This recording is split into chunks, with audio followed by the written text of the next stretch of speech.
یوه یهودي ځوان ته د یو مسلمان شپون غاښ ماتونکی ځواب. لنډه کیسه. لیکوال او غږیزې چارې الله حسنزی.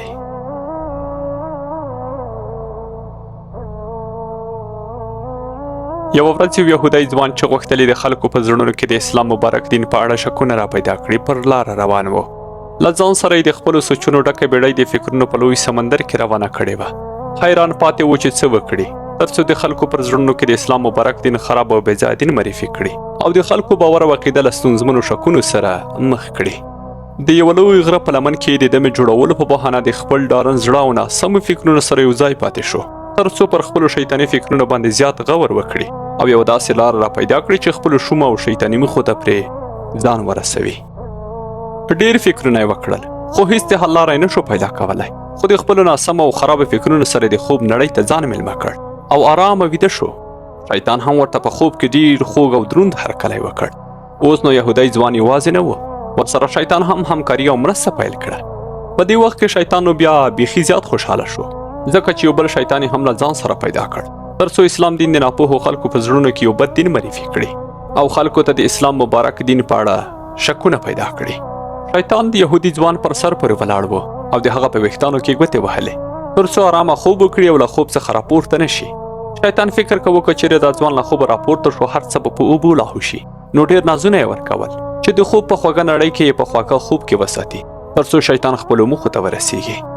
یهودی ځوان چې کله ښه په خواږه خوب باندې ویده شو نو شیطان خپل کار پیل کړ او د خوب په نړۍ کې له یهودي ځوان سره خبرې پیل کړې او ورته خپل ځان معرفي کړ چې زه ستا د سفر ملګری یم. زه هم غواړم د اسلام په اړه خلکو ته ناسم او شکونو ډک فکرونه ورکړم، خو زه ځکه اوس خوشحاله یم چې ستا په څېر تکړه او هوښیار ملګری لرم او زه ځان یوازې نه بولم.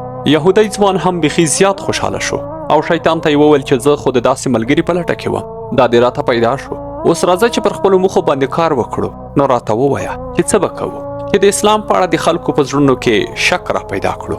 په دې وخت کې شیطان ورته وویل ډېره اسانه خبره ده، هیڅ فکر مه کوه، زه در سره یم، هر څه ماته پرېږده، یوازې ته زما په مشوره باندې کار کوه.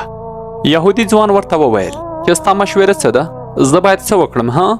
شیطان ورته وویل چې مسلمانان ډېر قوي عقیده او باور لري، دومره به هم اسانه نه وي، خو راځه چې له داسې کسانو څخه یې راپیل کړو چې د خالي لوښي په څېر وي او ناپوه وي چې پر هیڅ باندې هم خبر نه وي. کله مو چې څو کسان خپلې ډلې ته راوبلل نو بیا به پر هغو خلکو باندې کار وکړو چې عقیده، باور او پوهه یې لوړ وي، ځکه موږ به بیا د یوې لویې ډلې خاوندان وو چې بیا به زموږ ماته هم دومره اسانه نه وي.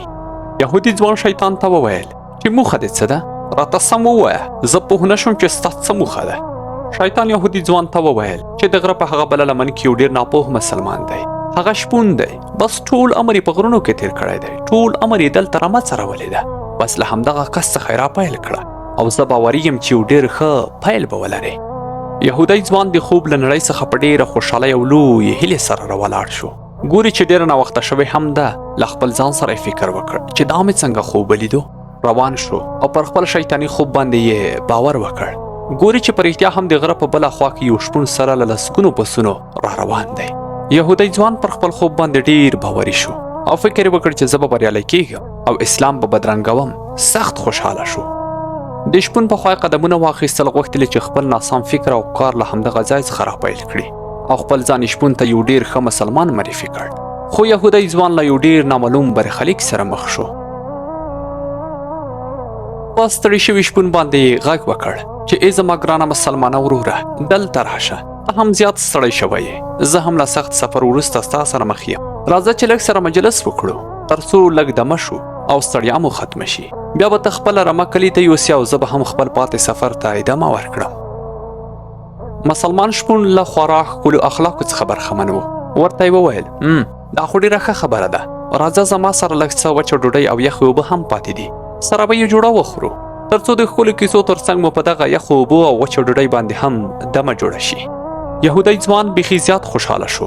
له ځان سره یې فکر وکړ چې زه به بریالی کېږم ځکه ښه ساده او ناپوه مسلمان مې پیدا کړ، خوبونه مې په حقیقت بدلیدونکي دي. مسلمان شپون او یهودی ځوان سره یو ځای کښېناستل. له ډېرو نورو کیسو وروسته یهودي ځوان له مسلمان شپون څخه پوښتنه وکړه چې آیا ستا علم لږ دی که زیات؟ څومره درسونه دې لوستي؟ شپون سر کار ته ځوړند کړ او یهودي ځوان ته یې سخت ناامیده ځواب ورکړ او ورته یې وویل چې زه نالوستی یم او هیڅ علم نه لرم. یهودی ځوان په زړه کې سخت خوشحاله شو، خو په ظاهر یې ځان خپه ښکاره کړ، تر څو مسلمان شپون ورباندې شک ونه کړي چې دا مسلمان نه دی بلکې د اسلام مبارک دین د خرابولو لپاره راغلی دی.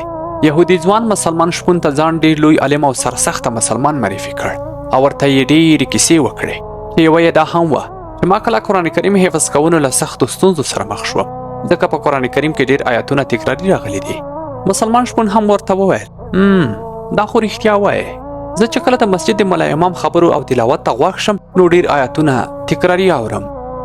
په یهودي ځوان نږدې و د خوشحالۍ له لاسه د زړه حمله راشي، سخت خوشحاله شو چې ښه ناپوه مې پیدا کړ. له ځان سره یې وویل واه دومره ښه پیل دې وکړ.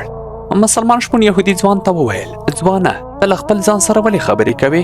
آیا ته ښه یې؟ ناروغ خو به نه وې؟ یهودي ځوان ورته وویل نه زه ښه یم، یوازې مې یو فکر په سر کې راغلو چې باید زموږ د مسلمانانو تر مابین اسانتیاوې رامنځته شي او د هغو خلکو سره چې غواړي عالمان شي مرسته وکړو. مسلمان شپون ورته وویل څنګه فکر؟ زه باور یم چې ته به یو ښه فکر ولرې، ځکه ته د ټولو مسلمانانو لپاره اسانتیا غواړې، نو ما ته هم ووایه چې زه هم در سره مرسته وکړم. پر یهودي ځوان یو ځل بیا اختر شو چې زه بریالی کېږم. نو یهودي ځوان په ډېره خوشحالۍ او ورین تندي د مسلمان شپون خواته مخ واړاوه او ورته یې وویل چې زه غواړم د قرآن کریم هغه ټول تکراري آیتونه لرې کړم چې 2 یا 3 ځله پکې تکرار شوي وي، ځکه هغه څوک چې غواړي قرآن کریم حفظ کړي ورته به اسانه وي.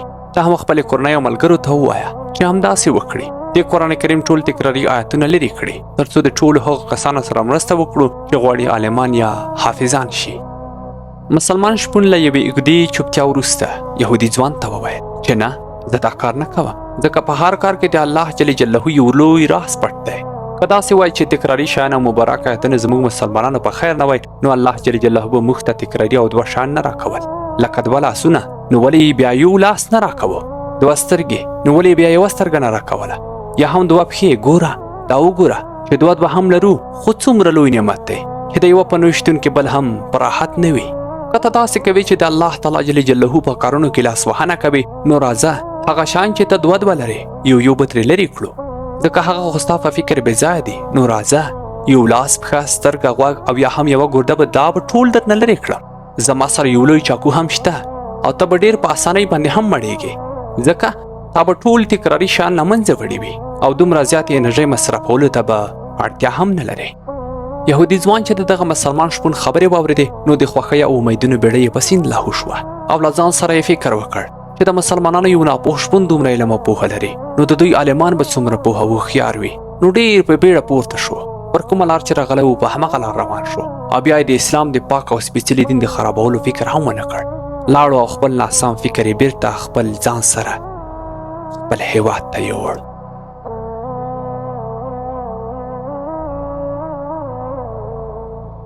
ستاسو د دعا او محتاج حسن الله حسنزی په خپلو نیکو دعاګانو کې یاد ساتئ.